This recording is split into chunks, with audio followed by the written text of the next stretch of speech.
নমস্কার, আমি ডক্টর সমিতা মণ্ডল। আজকে পাইলস বা হেমারয়েডস নিয়ে একটু আলোচনা করতে চাই।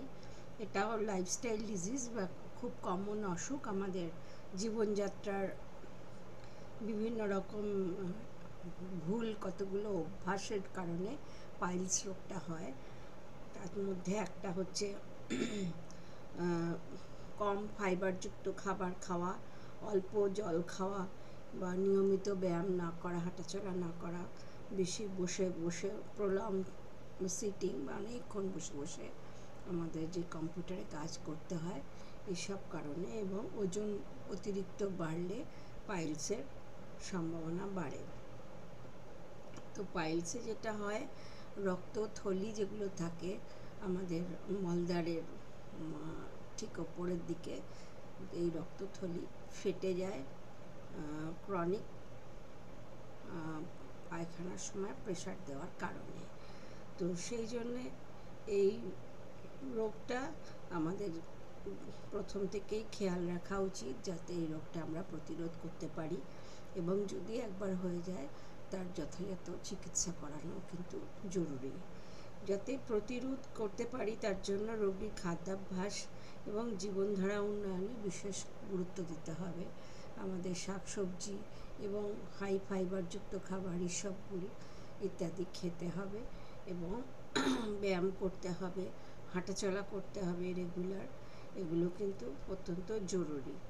আর যদি দেখা যায় যে পায়খানার সময় রক্ত পড়ছে বা এই ধরনের রোগটা কন্টিনিউ হচ্ছে, সারছে না পুরোপুরি, ব্যথা হচ্ছে, তাহলে সেক্ষেত্রে অবশ্যই কিন্তু সার্জেনের কাছে যেতে হবে। আজকের যুগে বিভিন্ন রকমের সার্জারি, ইনভেসিভ এবং নন ইনভেসিভ সব রকমের সার্জারি আছে। এখন নন ইনভেসিভ সার্জারি বলতে মিনিমালি ইনভেসিভ সার্জারি, যেখানে লেজার থেরাপি বা লেজার অ্যাবলেশন করে টিস্যুটা ডিস্ট্রয় করে ব্লাড ভেসেলগুলোকে শুকিয়ে দেওয়া হয়, সেটাকে বলা হচ্ছে লেজার অ্যাবলেশন সার্জারি।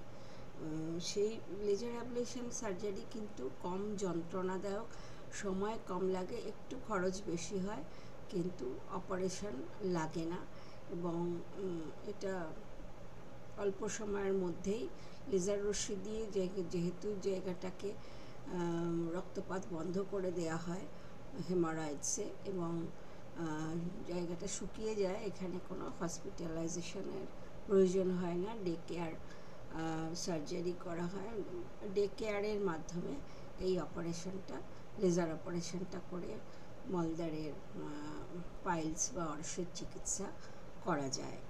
তো বর্তমানে কলকাতাতেও এই চিকিৎসা করা হচ্ছে এবং বিভিন্ন হসপিটালে, বড় হসপিটালগুলোতে এই সুবিধে পাওয়া যায়।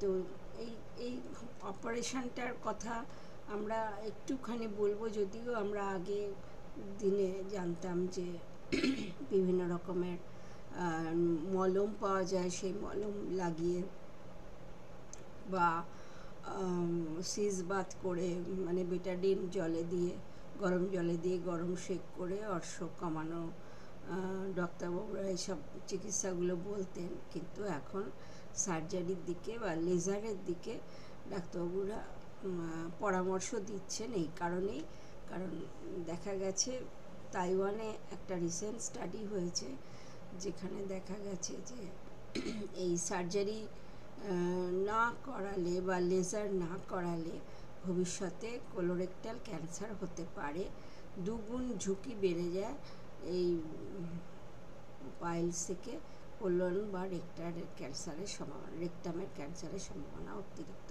বেড়ে যায়।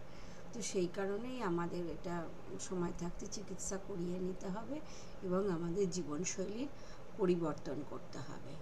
আশা করি এই আলোচনাটা আপনাদের মনে ইন্টারেস্ট নিশ্চয়ই জন্মাচ্ছে, কারণ অনেকেরই এই অসুখটা আছে। তো এরপরে বিশদে আপনারা যদি জানতে চান, সেক্ষেত্রে আপনারা বিভিন্ন রিসার্চ আর্টিকেলগুলো খুলে দেখতে পারেন। বা ডাক্তারবাবুর পরামর্শ নিতে পারেন। নমস্কার।